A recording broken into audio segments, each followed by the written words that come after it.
요한복음 강의 계속 진행하겠습니다. 104번째 시간이 되네요. 요한복음 8장 5절입니다. 우리 한번 같이 읽겠습니다. 요한복음 8장 5절 앞에 보고 하셔도 되고요. 8장 5절입니다. 시작. 모세는 율법에 이러한 여자를 돌로 치라 명하였거니와 선생은 어떻게 말하겠나이까. 이제 4절에서 지금 지난 시간 4절에서 보면 이 여자를 간암하다가 현장에서 잡혔다, 그런 내용으로 공부를 했죠. 그래서 우리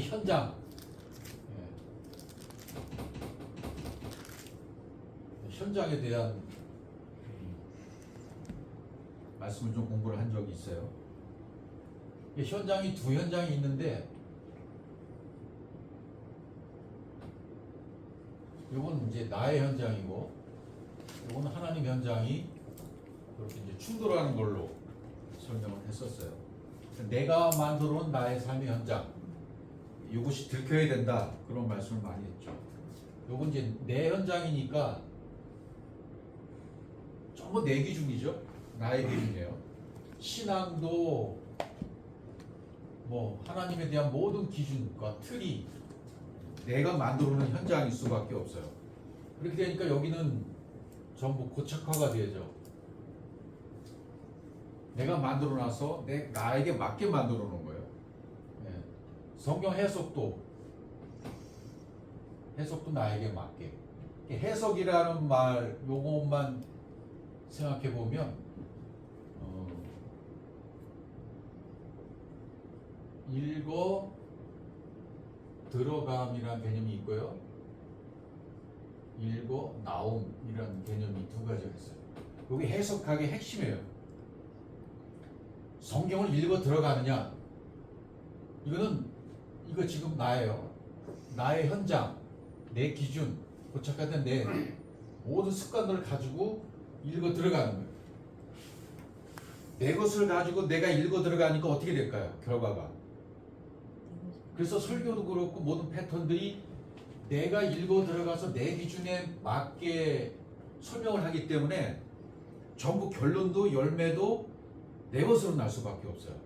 내가 기대하는 기도의 응답, 그러니까 신앙도 기도의 응답 같은 것들도 내가 생각한 것을 읽어 들어가니까 이 말씀은 내가 만드는 틀과 똑같으니까 이게 응답이네. 그리고 말씀을 갖다 막 도용을 하는 거죠. 도용을 하다 보니까 이 원래의 의미의 성경의 가치를 훼손시켜 버리는 거예요.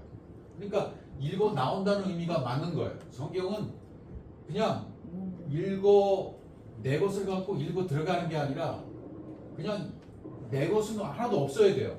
그래서 읽어서 나오는 게 답이라는 얘기죠. 성경을 읽어 나오면 여기에서 신앙의 원조, 기초, 원칙, 뭐 이런 것이 그냥 그대로 내 속에서 이렇게 우려 나와서 나오는 거죠. 읽어 나와야 돼. 그래야 올바른 해석이 성경이 되는 거죠. 이것을 문자로만 보니까 여기서 전부 문자로만 보는 거잖아요. 내 현장에서는. 그러니까 가늠하다 현장에 잡힌 여인은 뭘 들킨 거예요? 여기 간음이란 말을 썼지만 결국은 간음했다는 얘기는 율법의 남편을 섬기고 있다는 얘기고, 그리스도 참 남편 대신 그리스도를 섬기지 않는다는 얘기가 되는 거잖아요. 간음이라는 얘기가. 그러니까 이건 전부 다 읽어 들어가고 있는 상태예요. 내 현장은 전부. 하나님의 현장은 나와 그래서 충돌이 되는 거죠. 읽어 나와야 되는데, 성경을 읽어서 나와야 되는데 나오질 못하는 거예요. 계속. 그러니까 여기서 충돌이 일어나는 거죠. 이제 이 충돌을 가장 많이 해요. 내 현장의 두 현장의 충돌.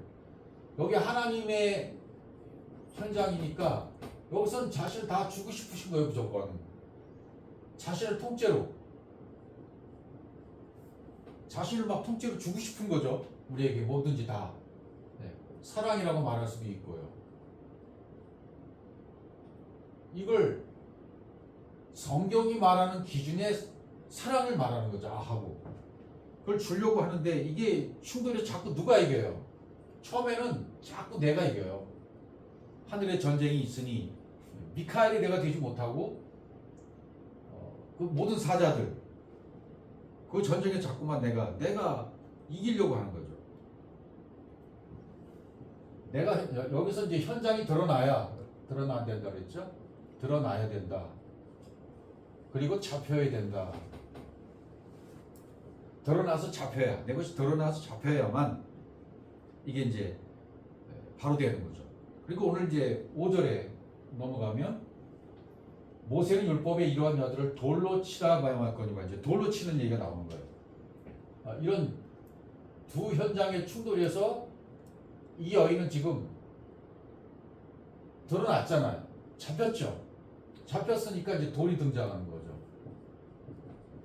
돌로 치는. 돌로 치라 명하였거든. 어디에? 모세의 율법에 이러한 여자를 돌로 치라 명하였거니와. 이 성경의 모세 율법에는 이러한 여자가 있죠. 이러한 여자. 어떠한 여자? 드러난 여자. 가늠하다 현장에서 잡혀서 드러난 여자. 잡혔다라는 얘기도 뭐죠? 결국 잡혔다.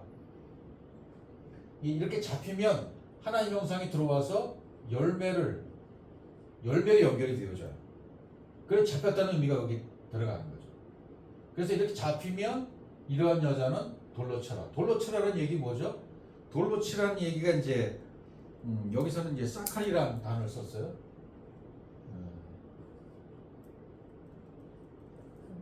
사칼. 글자가 틀렸네. 코프.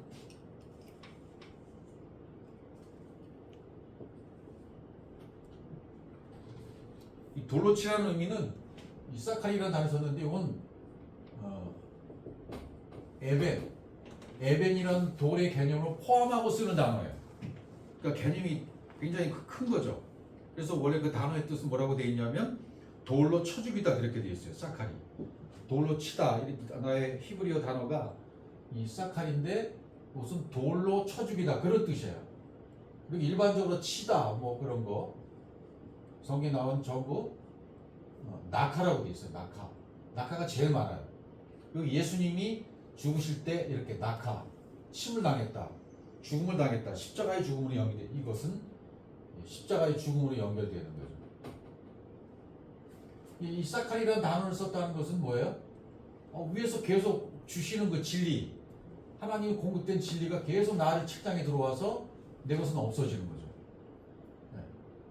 그래서 이 사칼이라는 단어를 썼어요. 돌로 친다. 완전히 이 돌로 쳐버리면 내 것은 없어져요. 네. 여기 또 앞에다가 이 원어에는 사칼 단어가 또 앞에 라메드가 붙어요. 또 이렇게. 이거 잘 봐야 되는데 이렇게 보게 되면 내 것은 점점 빠져나가고 하나님 것은 좀 들어오는 거예요. 채워지는 거예요. 그러니까 내 것은 여기 아까 내 현장이 잡혔기 때문에 여기 다 전부 다 십자가에서 해결되는 거죠. 여기서 해결되는 거예요. 십자가에서. 그래서 사칼은 이 에벤이 수반된 문구로 사용되기 때문에 하나님이 육을 죽이고 영을 살리는 그런 방법으로 이 돌로 친다는 의미를 써요. 돌로 친다는 의미가 성경에 굉장히 많이 나와 있어요. 이제 출애굽기 19장으로 넘어가 보면 19장 한번 12절 한번 가보죠. 출애굽기 19장 12절.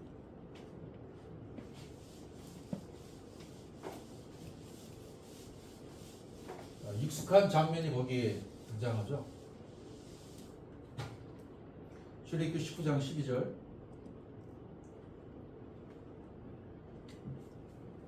너는 백성을 위해 주위의 경계를 정하고 이르기를 너희는 산과 산으로 오나 그 경계를 침범하지 말지니 산을 침범하는 자는 반드시 죽음을 당할 것이라.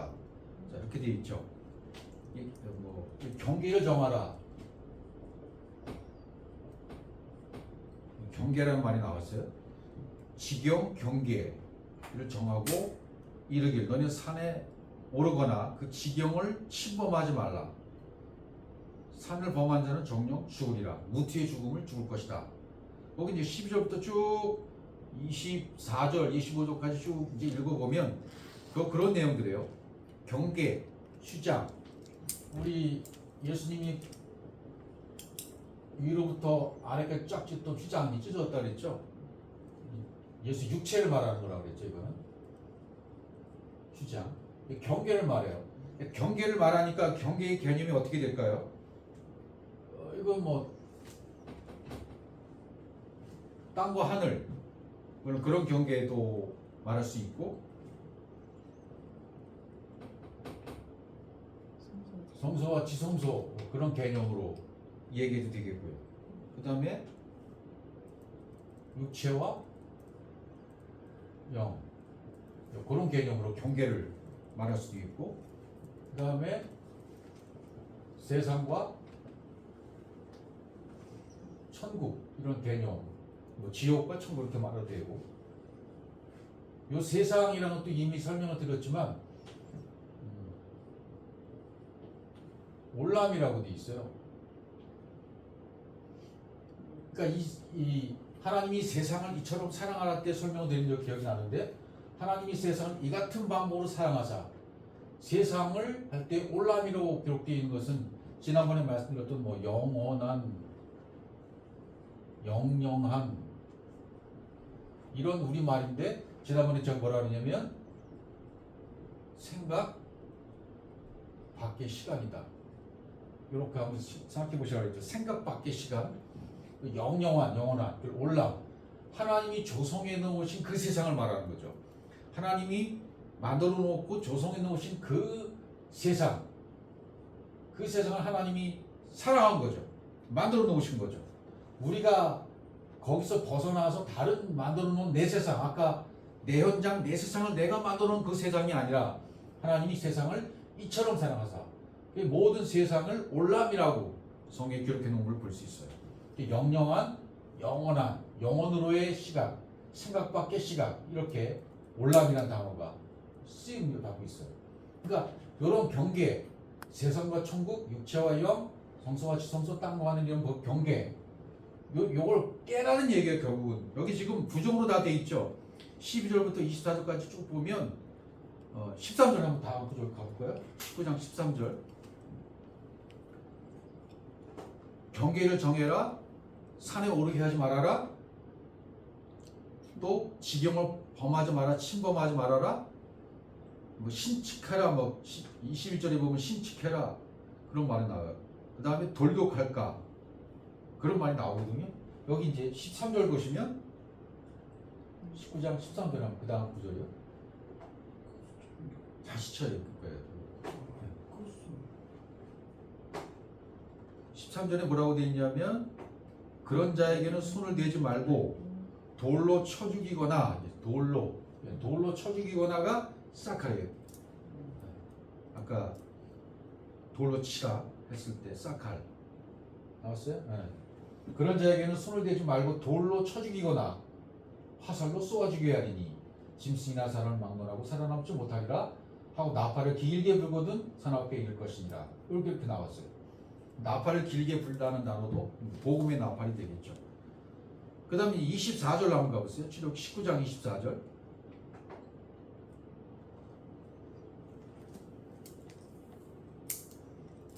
(12절에서는) 지경을 정하고 산에 오르거나 침범하지 말아라고 그랬어요. 침범하는 자는 정령 죽임을 당할 것이라고 그랬습니다. 여기서 죽임을 당한다는 말은 전부 좋은 거예요. 네. 부정을 보지 말고 긍정으로 이렇게 바꿔서 볼 수 있는 그런 게 되어야 돼요. 24절. 여호와께서 그에게 이르시되 가라. 너는 내려가서 아론과 함께 올라오고 제사장들과 백성에게 경계를 넘어. 여기 딱 나오죠. 경계를 넘어. 네. 경계를 넘어 나 여호와께로 올라오지 못하게 하라. 내가 그들을 칠까 하노라. 여기는 그들을 칠까 하노라 그랬는데, 다른 번역본에 보면 뭐라고 되어 있냐면 돌격할까. 돌격이란 말이 나오죠. 돌격할까. 이렇게 돼야 돼요. 사실은 이렇게 돼야 되는데, 그러니까 지금 경계를 넘어 돌파하고, 여기서는 경계를 정해서 넘어오지 마라. 넘어오면 다 죽는다. 그런 개념 설명을 했잖아요. 그걸 뒤집어서 설명하면 어떻게 될까요? 결국은 어떻게 뭐라 하라는 거예요? 경계를 넘어서 밀고 들어와 돌격을 당해서 그분의 칙령을 받아서 너는 갈기갈기 찢어 죽어야 돼. 그래서 산에 올라가야 너는 사는 거야. 십자가에 죽는 거야. 그리고 나와 하나가 되는 거야. 그런 개념을 좀 여기서 설명하고 있는 거거든요. 그러니까 여기서만 보면 이거 올라가지 못하게 해놨네. 그 지경을 경계를 정해놓고 신칙하라 그러잖아요. 신칙하라, 경고하라. 이걸 범하는 자는 죽는다. 이렇게 돼 있어요. 그러니까 반드시 이 경계를 뚫고 갈기갈기 찢어져서 육체가 찢어져서 율법의 갈기갈기 찢어져서 질러 넘어와야 돼요. 산으로 올라가야 돼요. 그래야 사는 겁니다.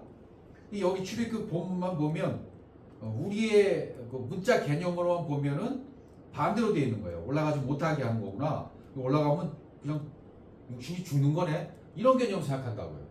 근데 그런 죽는다는 개념은 살리기 위해서 죽는 거잖아요. 부활을 꿈꾸는 죽음이잖아요. 부활과 죽음이 같이 나오는 거잖아요. 그러니까 내가 그들을 칠까? 파라치라고 되어 있어요.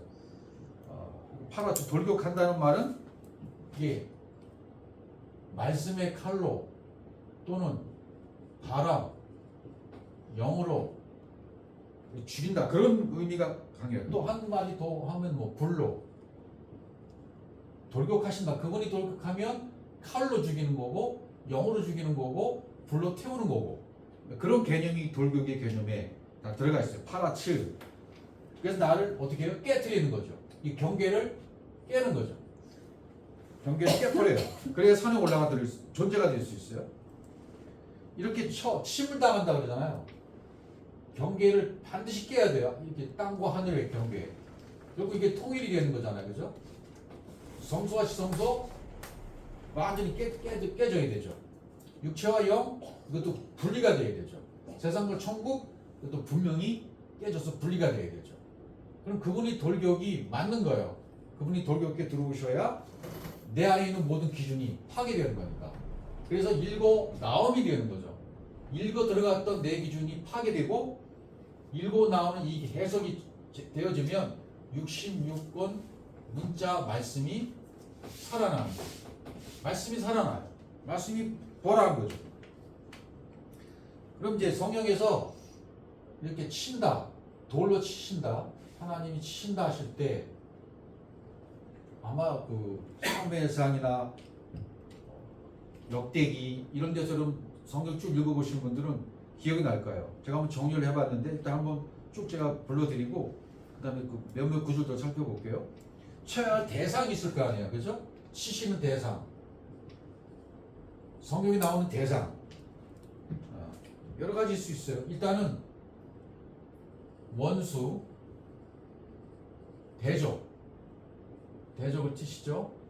그 다음에 또 다른 부분에 보면 성읍을 치다 또는 성 이렇게 나와 있고 성을 친다, 성읍을 치신다. 그 다음에 블레셋, 미디안 이런 족속들이 나오고요. 친다도 나오고 그 다음에 말과 병거를 치신다 이런 장면도 나오고 그 다음에 또 아름다운 성도 치심의 대상이고 어떤 때는 또 백성을 다 치시고 멸망시키셔요. 그 다음에 나중에 논문, 쇠빗장 다 깨신다 이런 표현들 나오네요. 이렇게 치시는 대상이 이렇게 나와요.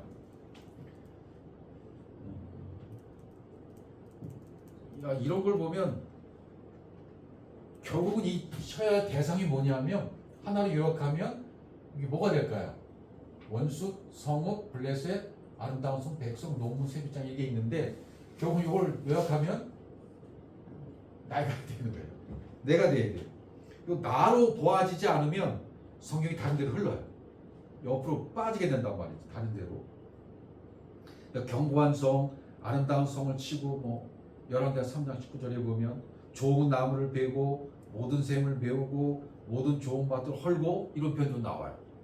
그런 걸 또 이렇게 보면 내 현장이 아까 말한 내 현장 있죠 아까 내 현장을 메꿔 버리시는 거예요. 내가 파놨던 내가 편리하게 먹었던 내 우물 있잖아요. 내 현장 거기 다 메워 버리셔. 메운다. 모든 셈을 메우고 메운다 할 때 사탐인데 내 현장이 메워지는 거죠. 내 현장이 메워진다는 얘기는 내가 좋아하는 거, 내가 세워놓은 거, 내 기준 이거 전부 박살내시겠다. 그래서 에레미야 51장 1절로 한번 가봐요. 대표적인 구절만 한번 살펴볼게요. 쳐야 대상들이 쭉 나오는데 에레미야 51장 1절 1절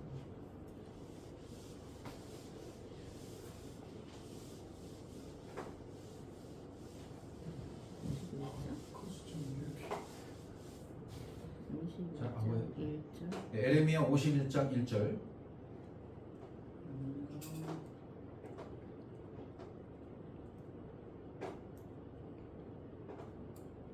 거기 보시면 제가 읽을게요.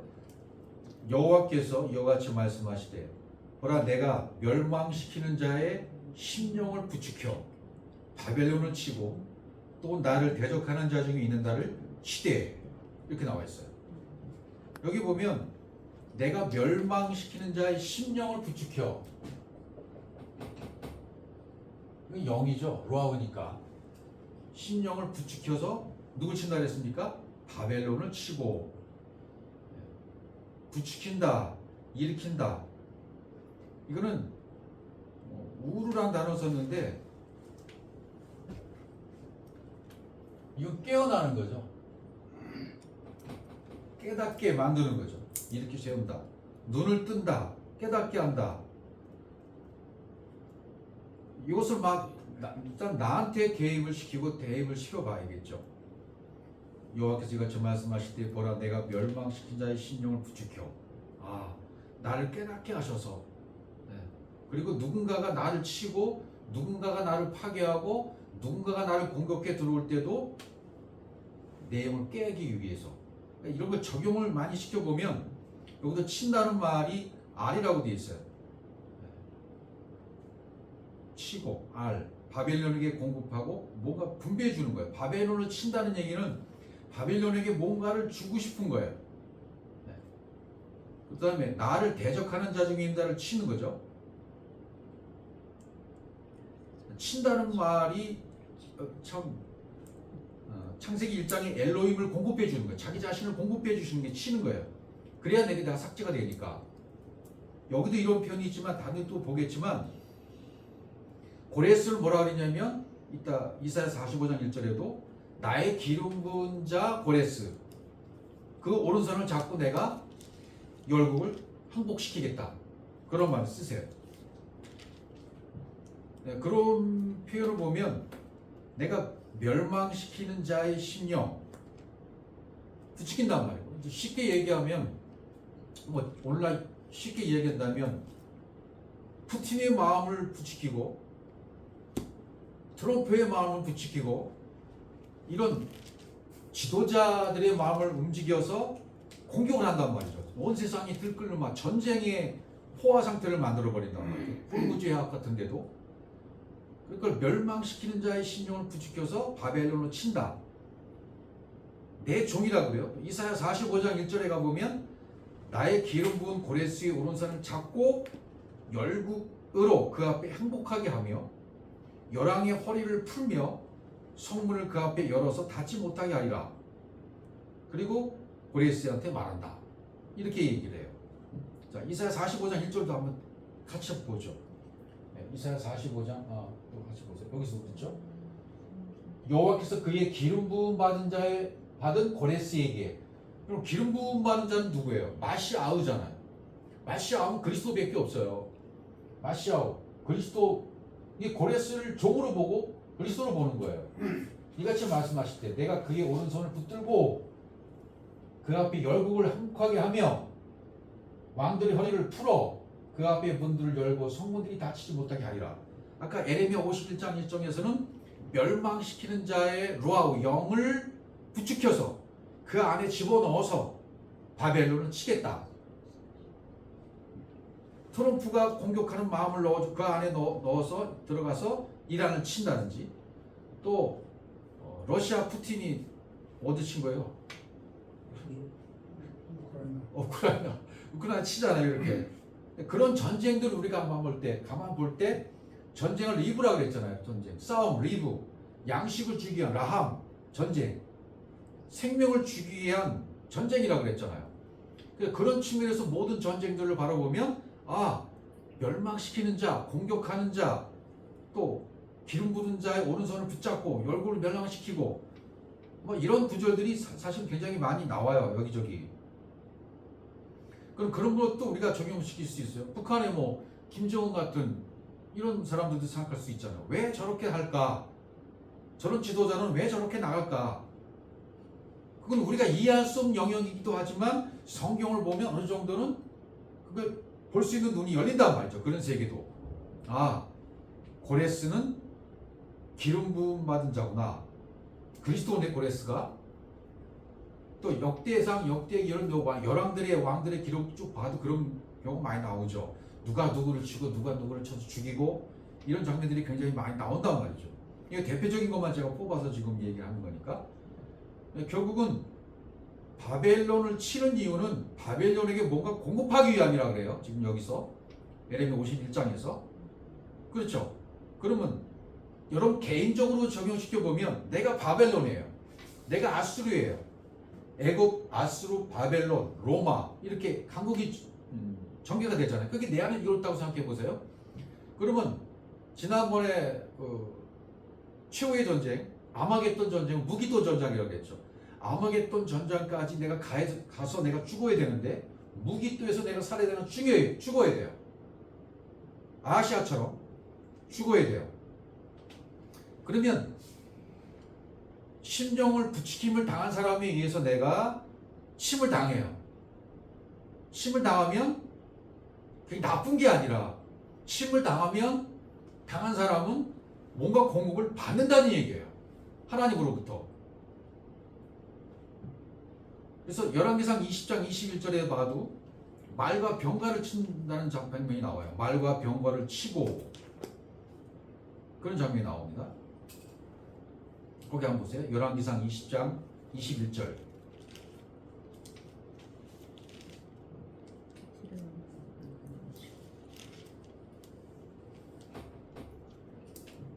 이스라엘 왕이 나가서 말과 병거를 치고, 여기도 친다는 말이 나옵니다. 또 아람 사람을 쳐서 크게 도륙하였더라. 이런 장면들은 옛날에 보면 그냥 아무 전쟁에서 말과 병거를 치는 건 당연한 거고, 또 적군이니까 아람 사람은 그냥 크게 도륙했다 이렇게 보면 되는데, 이제 그렇게 안 보인단 말이죠. 이제는 여기 말과 수수인데 거기다 에트가 붙었어요. 에트 수수. 말을 쳤다는 얘기는 내가 가진 것 때문에, 그거 가진 것 때문에 내가 기뻐하잖아요. 여러분들이 뭔가 가지고 있으면 가진 것 때문에 기뻐하잖아요. 누리잖아요. 그 세력을 누리잖아요. 그걸 말로 표현한 거예요. 말로 달리는 말, 수수. 에트 수수. 그러니까 에트가 붙었으니까 모든 말씀이 해당돼요. 그러니까 그런 세력들을 말씀으로 측량해서 잠재우는 거예요. 말 쳤다는 얘기가. 그러니까 내가 가지고 있는 기뻐하는 거 있잖아요. 여러분이 가지고 기뻐하는 거. 에스겔 24장에 가보면 에스겔이 뭐라 그래요? 바로 아침에 내가 너의 가장 기뻐하는 것을 치리니 너는 울거나 슬퍼하지 말라 그래요. 그 저녁이 되니까 자기 아내가 죽었어. 말이 되냐고 이게. 그 표현상 말이 되냐고. 나의 기뻐하는 것을, 그러니까 나의 기뻐하는 수수, 말을 친다는 얘기는 에스겔의 아내는 에스겔 속에 있는 언어, 에스겔 속에 있는 육의 말이 아니라 영의 말로 바꿔주시는 거잖아요. 그게 아내가 죽었다는 얘기가 완전히 바뀌는 거죠. 그러니까 에스겔이 좋아하고 기뻐하는 것을 쳤다. 여기는 이스라엘 왕이 나가서 말과 병거를 쳤다는 얘기, 말을 쳤다는 얘기는 내가 기뻐하고 누리는 세력, 이 세력을 잠재워버리는 거죠. 또 병거는 케레브라고 그러잖아요. 네. 라카브. 라카르브리는 거기다가 하가 또 붙어요. 그럼 병거라는 건 의미도 뭐가요? 아까 말이라는 의미는 내 가지고 있는 걸 누리고 기뻐하는 거, 세력, 그걸 잠재우신다. 말을 때려잡는 거. 병거, 병거는 강력한 마차를 얘기하잖아요. 병거, 마차 이런 거. 이건 뭐냐면 진리의 말씀이 내 속에 들어오면 강한 율법으로 고착화되는 거. 고착화된 율법. 이거는 내가 기뻐하는 거. 나의 기뻐함. 또 내가 누리는 세력들. 그걸 말로 표현해. 이걸 잠재우는 거예요. 이것도 잠재우는 거예요. 병거를. 더 이상 못 달리게. 고착화된 율법이 더 이상 세력을 확장 못하도록 병거 마차를 쳐버리는 거예요. 낙하. 어디에서? 십자가에서. 저거 낙하로 되어 있어요. 낙하. 친다. 그러면 치면 뭐예요?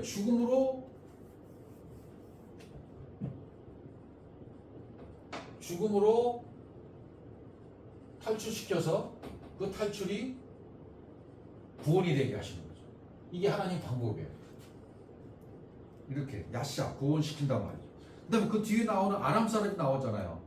또 아람 사람, 여기 아람 사람을 쳐서 그게 이겼다. 아람 사람.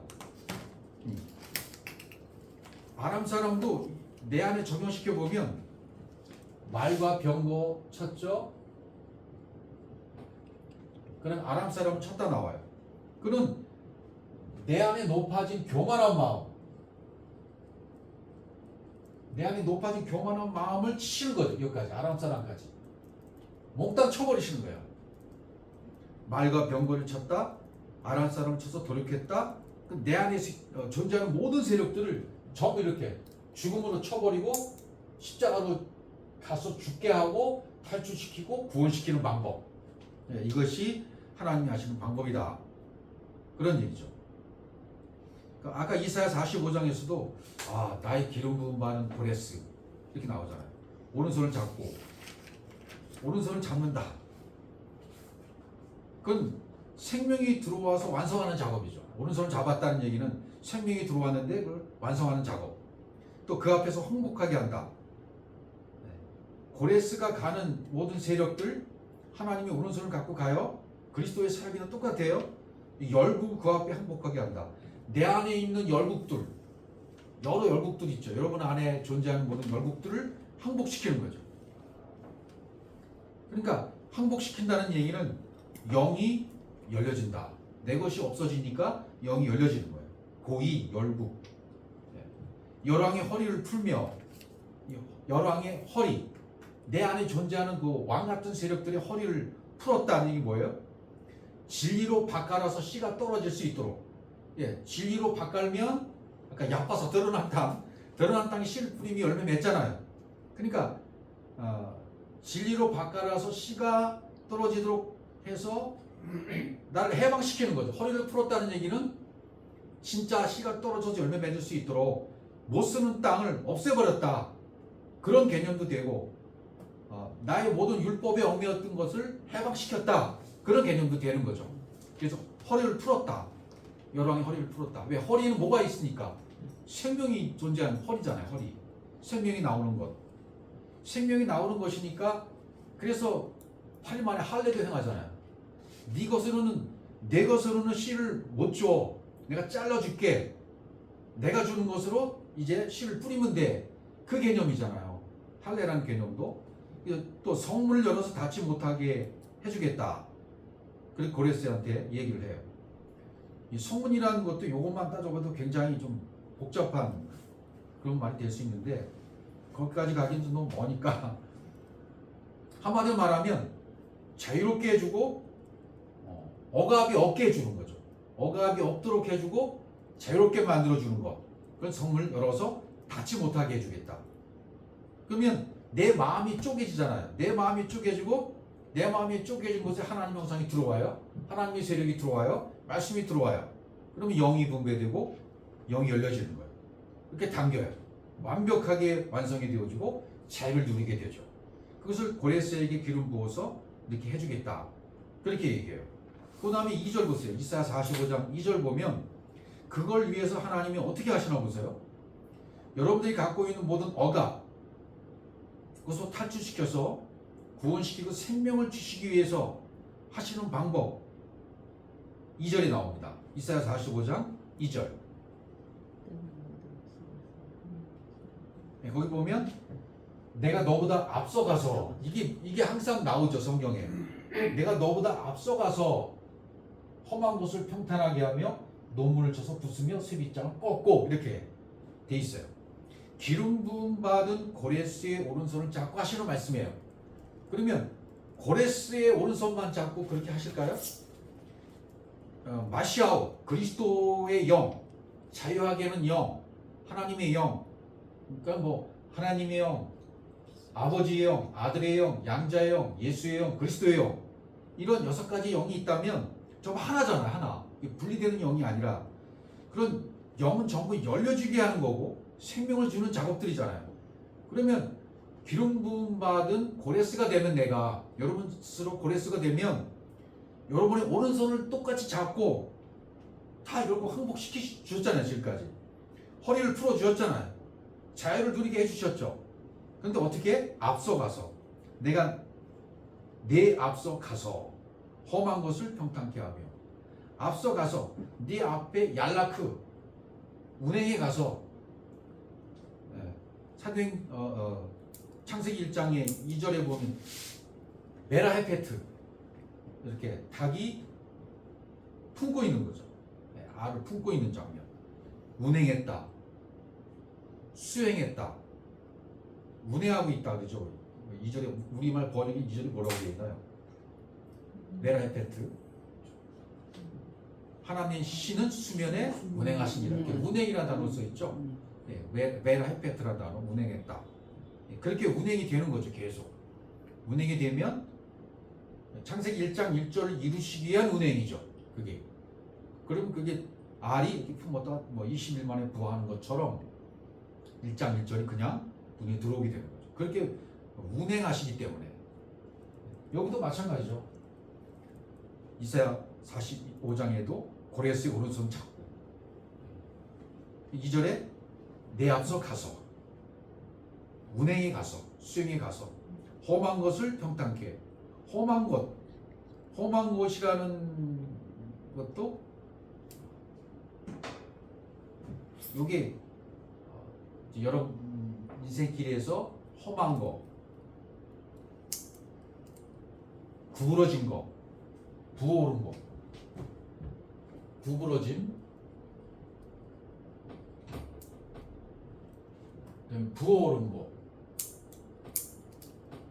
이 표현이 좀 그런데 근데 이해는 가요. 아, 내 인생길에 구부러진 길, 또 부어오른 거, 괜히 막 맞아가지고 부어오른 상태 있죠, 우리 몸이. 그런 상태, 그걸 험한 곳이라고 그래요. 이건 여러분이 어떤 인생길에 있어서 있었던 일들, 그런 것을 적용시켜보면 딱 맞을 거예요. 그런 길을 하나님의 영이 이런 것들을 열리게 해주시는 거죠, 이제. 닫혔던 것을 하나님이 열려주시는 거예요. 열림. 또 풀림. 열리고 풀리게. 그게 응답이죠. 우리에게는. 열리고 풀리게. 그것이 논문 쳐서 부수고 쇠빗장을 꺾고 이렇게 나오는 거예요. 이제. 그런 험한 곳을 곧게 펴주시는 거죠. 이제. 이걸 열린다, 풀린다 이런 표현을 쳐서 곧게 곧게 펴주는 거죠. 길을 평탄케 하신다. 그런 표현도 많이 썼죠, 성경에. 근데 거기 평탄케 한다 나오잖아요. 아샤르. 이거는 좌우로, 야샤르라는 단어는 좌우로 이렇게 치우치지 않게 하나님의 영으로만, 오직 하나님의 영으로만 바르게 인도하신다는 거죠. 좌우 이게 없어요. 좌우로 치우침이 절대로 없고 바르게 인도해 주신다. 그리고 평탄케 한다. 그런 아샤르 이런 단어를 썼어요. 그다음에 논문을 쳐서 논문. 이 논문은 뭐예요? 논문. 그야말로 옛날에 노철 그런 게 등장하면 엄청 것으로 역사적으로 기록이 되잖아요. 네, 철기. 우리나라도 뭐 한나라하고 싸울 때 한나라 철기 그걸 못 뚫잖아요. 화살이 우리나라 화살로 암만 쏴도 그 철을 못 뚫어요. 그러니까 그걸 개발했을 때 이제 전쟁이 되죠. 바로 이게 주몽 그런 데 보면 그 나와요. 전쟁자 보면 철기가 그만큼 강한 거죠. 논문 아주 강한 율법, 내 안에 고착화된 강한 율법. 그래서 이 율법의 진동에서 이 율법에 내 마음이 흔들리고 진동하는 거죠. 이런 강한 어떤 율법에 내 마음이 진동해서 흔들려요. 위에 것이 막혀버려. 네. 위에 것이 막혀버려서 완성하지 못한 상태. 그걸 말하는 거죠. 네. 논문을 쳤다. 그럼 뭐예요? 부쉈다. 네. 위에 것에 막혀서 완성하지 못한 상태를 이제 헐어버리시는 거예요. 그 산삼이 부서져 버리는 거죠. 쳤다. 샤바르라고 되어 있어요. 그 다음에 쇠빗장을 꺾고 이렇게 되어 있죠. 또 쇠빗장도 똑같아요. 내 안에 영과 말씀이 들어오지 못하도록 꼭 막고 있는 세력들, 그 쇠빗장이라고 말할 수 있죠. 그러니까 나와 하나님과의 거리가 멀리 떨어져 있어요. 또 말씀과 진리와 멀리 떨어져 있는 상태예요. 나와 하나님과 상태, 나와 말씀과의 상태가 멀리 떨어져 있는 상태예요. 이걸 쇠빗장이라고 표현할 수 있는 거예요. 쇠빗장이 쳐 있으면 그거 못 열잖아요. 사람의 방법으로는 위에서 열어주셔야 돼요. 안에서 열어줘요. 안에서 반드시 안에서 열어주셔야 돼요. 꺾었다는 얘기는 뭐예요? 나무를 베어서 넘기는 것처럼 하나님의 영이 엘로힘이 운반되고 분배되어서 영과 말씀이 열려지는 거예요. 꺾었다. 영과 말씀이 열려졌다. 꺾었다. 영이 열리고 말씀이 열려졌다. 꺾었다. 그런 표현이 되는 거죠. 자, 그러면 이제 이러한 여자를 돌로 치라. 십자가에 죽게 해라. 그랬다는 얘기죠. 이제 성경에 나와 있는 그 경계, 휘장, 육체 이런 것들은요 산에 올라가야 깨지잖아요. 근데 성경에 나온 거 보면 예를 들어서 레위기 16장 같은 데 보면 신속 모독죄, 민수기의 안식일 모독죄, 또 레위기에 나오는 몰렉 숭배죄, 또 신명기에 나오는 우상 숭배죄, 레위기 계속 요술, 정복술, 금기, 계명 이런 것들이 전부 찢어지는 거죠. 우리 안에서 상당히 많아요. 우리 안에 성경에 기록된 내용들이 굉장히 많습니다. 그러니까 우리가 계속 발견되는 것이 그런 것들이에요. 아, 내가 신성 모독죄도 졌네, 우상 숭배도 빠졌었네, 안식일도 모독했었네, 몰렉도 숭배했네, 간음죄도 졌네, 전복술, 요술, 신기한 거 이런 것들. 네. 그래서 성경에 보면 이제 돌을 쳐라 했습니다. 돌이 성경에서 쓰인 용도가 보면 건축물을 지을 때, 서판에 글을 쓸 때 그릇, 무덤, 기초석, 저울추, 다림줄, 금속, 광석이 포함된 돌, 또 보석으로서의 돌, 거룩한 돌, 결국은 반석, 그리스도를 나타내는 돌로 표현이 돼요. 성경에서 반석은 그리스도시라 그렇게 나오잖아요. 이렇게 쳐야 할 대상이 결국은 나인 거죠. 내가 침을 당해야 돼요. 치는 방법이 이제 나와요. 치는 어떻게 치시는가?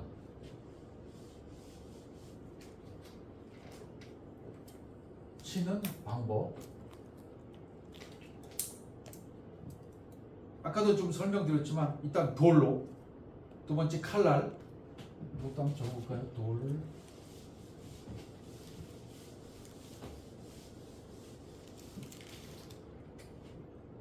제일 많이 나오는 게 이제 돌로 치는 거죠.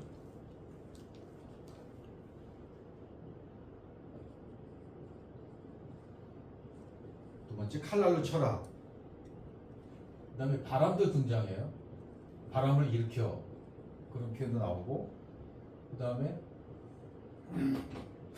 선지자들로, 호사에 나오는 거, 그 다음에 전염병으로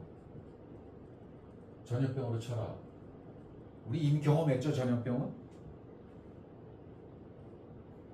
그 다음에 사람을 통해 굉장히 많이 나와요. 사람인데 이제 교만한 자 통해서,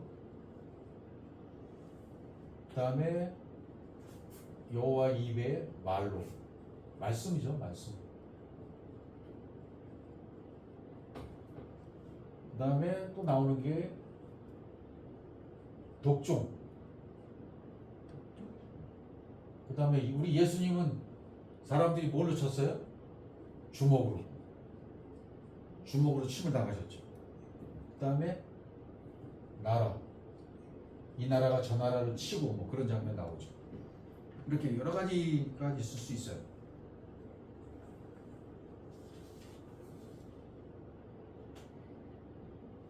뭐 칼날을 쳤다, 뭐 쳤다는 표현이 전부 이제 낙하 또는 전쟁했을 때 라함 그런 단어를 썼어요. 다시 한번 보면 라함이라는 단어가 이렇게 돼 있죠. 이 생명 때문에 그렇다 그랬죠. 생명을 공급해서 나한테 담겨주기 위해서 전쟁이 일어났다.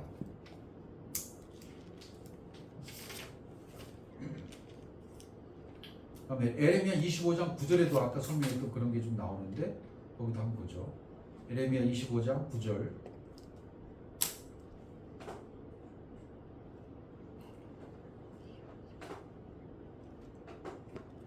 여기 이제 나라를 친다는 장면이 나와요. 사사기 1장 8절에는 예루살렘을 쳐서 칼날로 치고, 칼날로. 사무엘하 5장 20절에서는 다윗이 바알 브라시미로 거기서 그들을 치고 그 장면 나오고, 에레미야 25장 9절에서는 9절 25장 9절입니다. 나왔어요? 네, 9절 나옵니다. 보라, 내가 북쪽 모든 종족과 내 종 바벨론의 왕 느부갓네살을 불러다가 이 땅과 그 주민과 사방 모든 나라를 쳐서 진멸하여 그들 놀램과 비웃음거리가 되게 하며 땅으로 영원한 폐허가 되게 할 것이라. 여호와의 말씀이라. 여기도 내 종 바벨론 왕 느부갓네살 그랬어요. 느부갓네살은 어떻게 표현했다고요? 내 종. 내 종이라고 했어요. 종이라는 개념은 창세기 1장 1절이 이루어져서 만들어진 자를 말하는 거잖아요. 느부갓네살을 그렇게 표현했어요. 내 종 바벨론 왕 느부갓네살을 불러다가 이 땅과 그 주민 사방 모든 나라를 쳐서 그렇게 나온다. 진멸하여 그들 논란과 비웃음거리가 되게 하며. 이런 구조를 봐도 아까 설명드렸던 이 나라가 저 나라를 친고 이 땅에 있는 모든 전쟁들을 바라볼 때 좀 우리가 이해할 수 있는 부분들이에요. 아, 하나님이 그 사람을 종으로 부르시는구나. 그 사람을 통해서 모든 민족을 깨닫게 하시려는 전쟁이구나. 그럼 그 전쟁을 깨달아서 나한테 적용시키면 나에게도 뭔가 양식을 주시기 위한 전쟁이구나. 이렇게 깨달으면 좋은데 그렇게 못 깨달으니까 이걸 보는 시각이 땅의 개념으로 보면 그냥 전쟁인 거죠. 너는 무식한 놈, 나쁜 놈, 열국을 치는 나쁜 놈, 자기만 살겠다고 하는 그렇게 볼 수가 없죠. 이 세상 판도는 점점 막 엄청나게 바뀔 겁니다. 이제 AI 시대가 돼서 막 바뀌고 또 막 어떻게 바뀔지 모르는 거죠. 사방 모든 나라를 쳤다 그랬죠. 여기도. 그다음에 호세아 6장 5절로 가보세요. 호세아 6장 5절로 가보면 네 입의 말로 선지자가 나오고, 여기 선지자가 나오고 입의 말도 나오고, 입의 말. 호세아 6장 5절.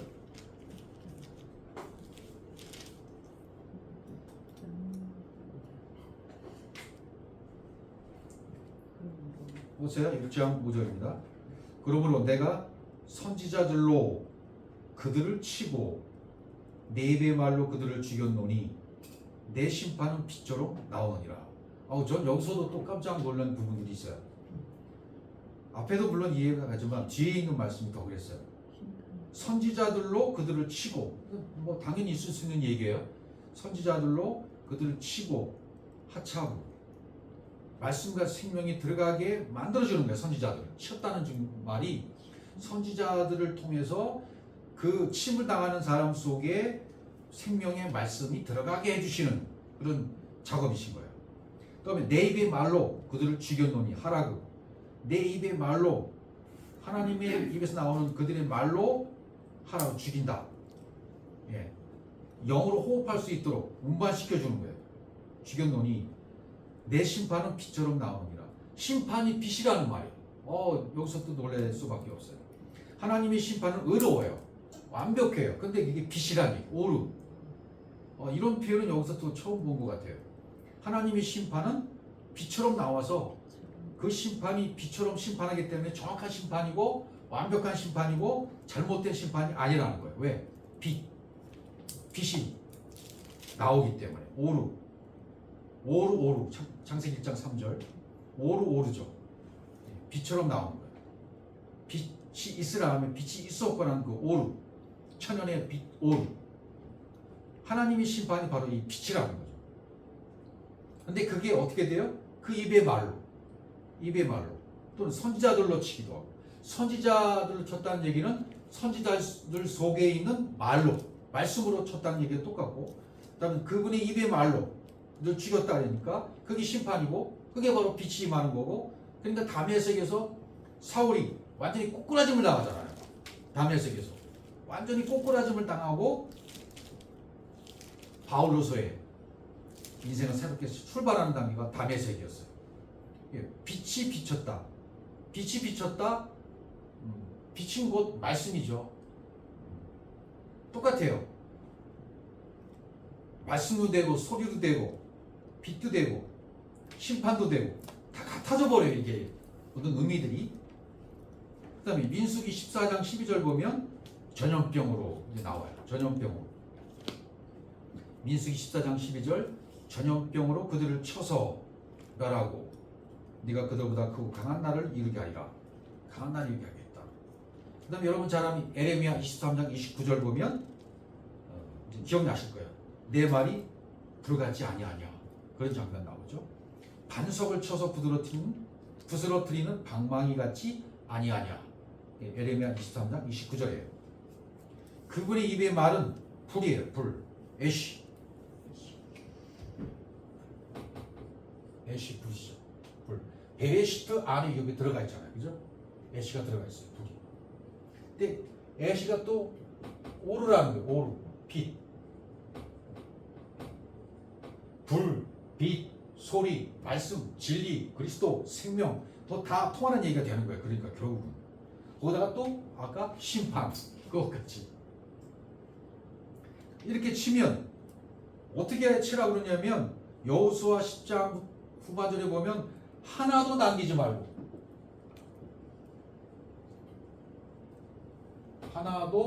말고 다 치라고 그래요. 또 사울 임금한테도 그러죠. 아말렉을 칠 때 남기지 말고 다 치라고 그러잖아요. 근데 사울이 어떻게 했어요? 좋은 거 남겨두고. 남겨주는 게 문제죠. 그러니까 친 결과가 뭐냐면 하나도 남기지 말고 치라는 얘기. 여호수아 10장 40절만 한번 보죠. 거기 대표적으로 여호수아 10장 40절 말씀 보시면 이와 같이 여호수아가 이렇게 등장합니다. 그 땅, 온 땅 산지와 네게부와 평지와 경사지와 그 모든 왕을 쳐서 나죠? 진멸하여 모든 왕 다 완전히 약간 다른 것 같은데 그죠? 모든 왕을 쳐서 하나도 남기지 아니하고 나오네요.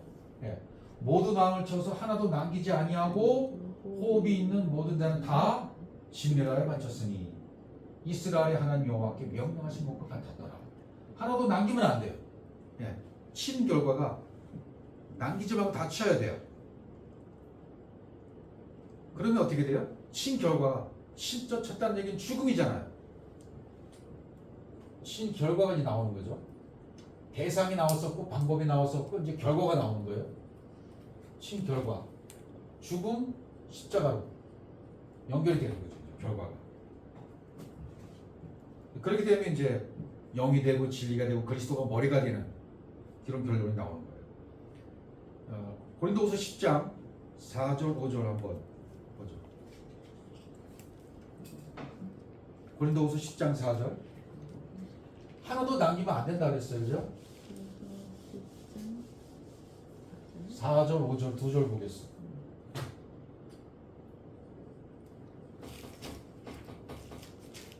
고린도후서 10장 4절 5절.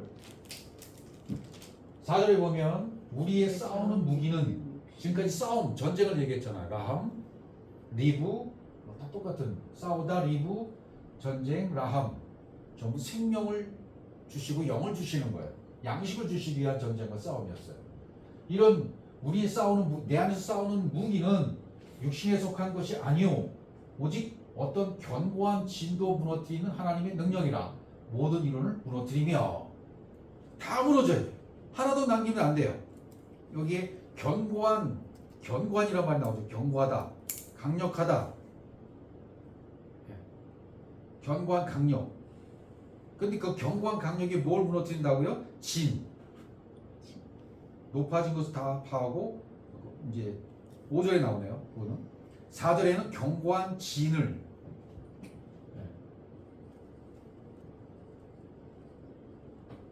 견고한 진을 이제 파하는 거죠. 견고하다, 강력하다 라는 말은 뭘까요? 뭐 말 그대로인데 뭐 방법 표현할 것도 없어요. 내 것으로 가득 차 있는 진이라고 말하면 이거는 내 이론 또 요새 이렇게 설명할 수가 있어요. 진을 그러니까 내가 만들어 놓은 말씀, 진리, 신앙 이런 모든 체계들을 내가 만들어 놨죠. 요새가 됐죠. 이게 이론과 철학이 돼버린 거예요. 이게 이론으로, 철학으로, 논리로 이렇게 만들어 놨어요. 그러니까 나의 세계, 나의 신앙, 나의 하나님, 나의 믿음 이런 거 전부 진, 요새라고 말했던 거죠. 요걸 파한다는 거죠. 네. 요걸 파한다는 얘기는 생명이 들어와야만 가능해요. 생명의 울타리를 치는 거죠. 생명의 울타리를 치셔서 이거를 물리쳐버리는 거죠. 그걸 견고한지를 파한다. 그런 개념을 쓴 거예요. 바울이. 그래서 내 것이 삭제되고 하나님으로 당겨지는 상태가 되는 거예요. 5절 보시면 10장 5절 거기 모든 이론을 파하며라 나오죠. 이렇게 이론을 파한다는 얘기가 되고 하나님 아는 것을 대적하여 높아진 것을 다 파하고 모든 생각을 사로잡아 그리스도에게 복종케 한다. 무너뜨린다.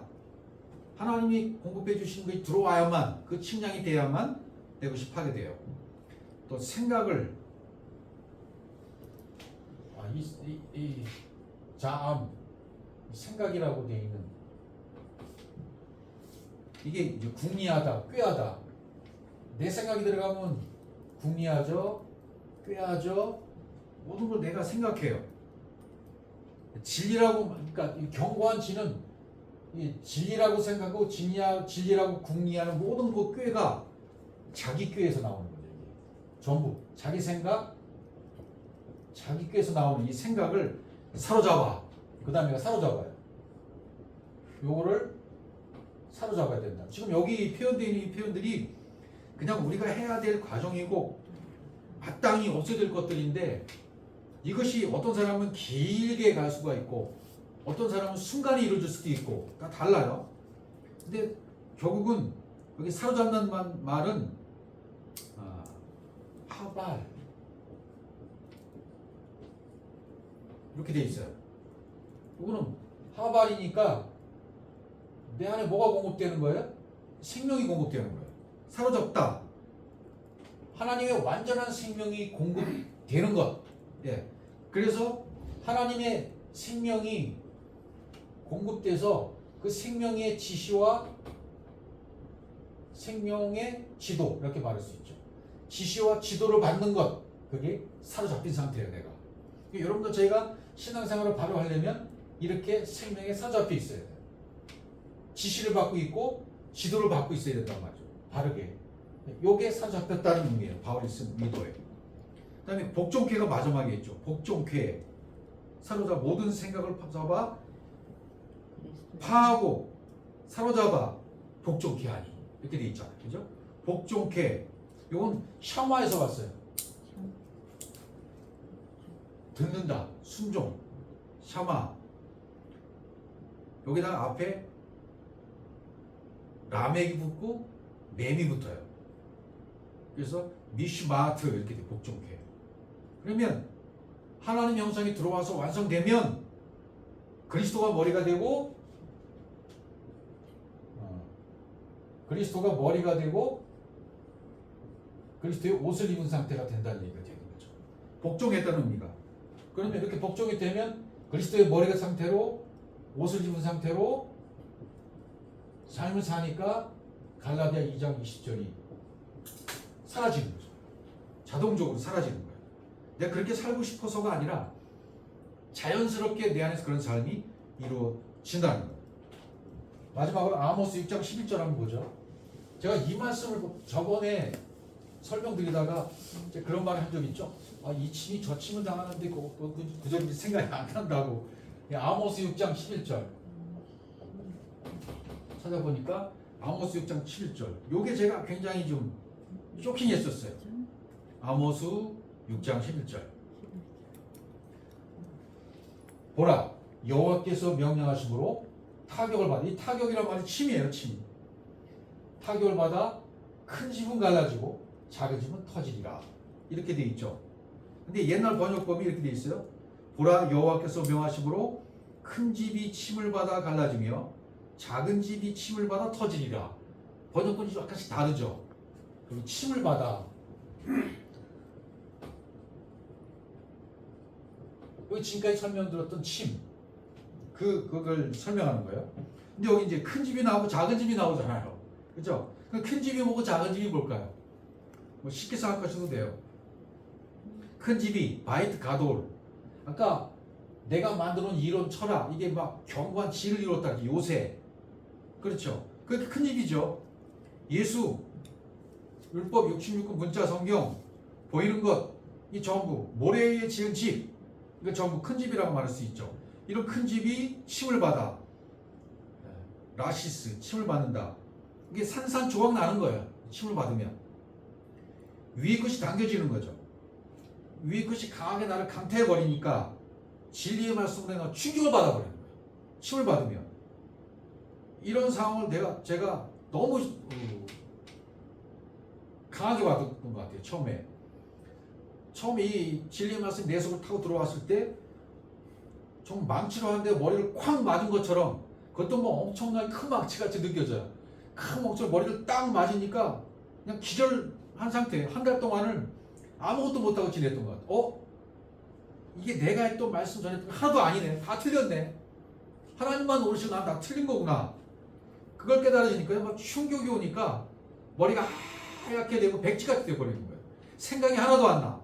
그때는 입을 열어서 말씀을 전하려고 해도 하나도 못하겠어요. 생각도 안 나고 하지도 못하겠고 백지가 돼버렸어요. 네, 침을 받은 거죠. 파편. 내가 막 파편이 돼버리는 거예요. 침을 받은 상태예요. 난 갈라지며 큰 집이 갈라졌어요. 낙하. 여기 막 아까 우리 봤던 십자가의 죽음, 채찍 자국, 죽임을 당하는 낙하. 이게 갈라지는 거예요. 내 안에 진리가 들어오므로 이런 충격을 받아 진리가 들어옴으로 말미암아 내가 처리게 되는 거예요. 십자가의 죽음을 말하는 거죠. 내가 처리되면 완벽하게 십자가에 죽고 처리가 되어지면 막 하게 됐던 백지 위에 뭔가가 써내려가서 느껴져요. 글이 써져요. 말씀이 써져요. 진리가 깨달아져요. 이 말씀이 이 뜻이었네 라고 깨달아져요. 이게 내가 막 들어오는 거예요. 왜 컴퓨터로 뭐 작동시키면 막 이렇게 병원에서 쓰잖아. 화면에 생명이 이렇게 막 써지잖아. 이렇게 가잖아. 그래서 뚝 끊어지고 죽는 거잖아요. 근데 그게 막 써지는 게 느껴져. 막 하얀 종류에 이렇게 내가 침을 받아 갈라졌다가 내 상태에 뭔가 들어온 것 같으네. 마치 그 전기를 꽂아서 스위치를 누르면 탁 켜지는 느낌. 그런 느낌이 드니까 그 느낌 어떻게 표현할 수가 없겠더라고요. 말씀이 하나도 생각이 안 났다가 몽땅 없어졌다가 이제 전원을 켜서 스위치를 누르니까 말씀이 깨달아지고 오늘 뭐가 써지는 느낌이 드니까 그게 번역이 된 느낌이에요. 내가 틀이 됐구나. 내가 이제 나가 아니구나. 하나님 내 속에 들으셨구나. 말씀해주고 계시는구나. 이게 막 느껴지니까 그때부터 뭔가 느껴지는 거예요. 근데 여기 작은 집이 침을 받아 터지리라. 작은 집은 바이트 카탄, 반석이 지은 줄 말할 수 있어요.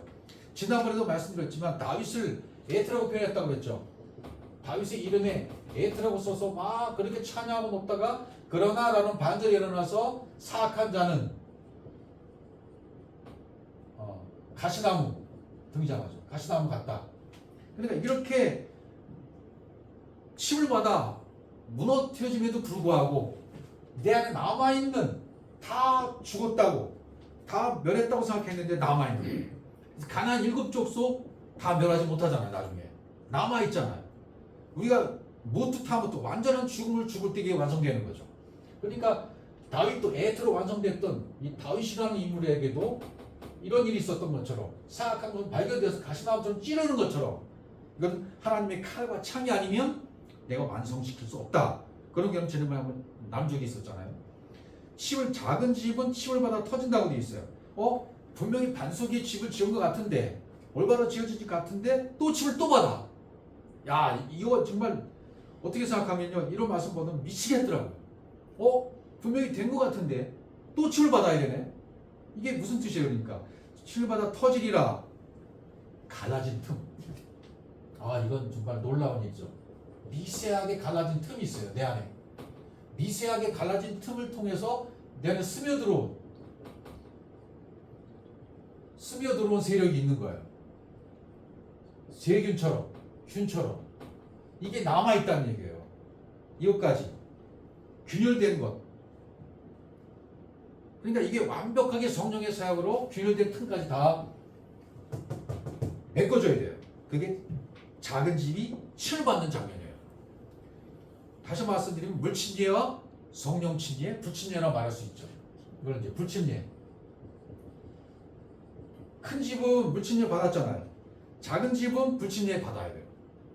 이게 모순되는 표현 같아도 갈라진 틈을 통해 들어오는 균이, 스며드는 이 균이 미세하게 남아있는 율법의 잔재, 내 안에 조성된 나, 이런 존재들이 이제 터져버려야 돼요. 침을 받아 터져버려야 돼요.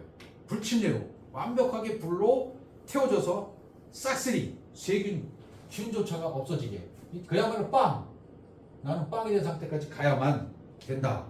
그래서 아모스 6장 11절 보면 이게 이런 말씀이구나 깨달아지니까 좀 너무나 감격스럽고 뭐라 표현할 수가 없어요. 이게 이런 뜻이었구나. 큰 집이 침을 받아 갈라지며 작은 집이 침을 받아 터지리라. 이렇게 되어야 완벽하게 무트타무트가 되어지는 그런 것을 성경이 설명하고 있습니다. 오늘 여기까지 하겠습니다. 수고했습니다.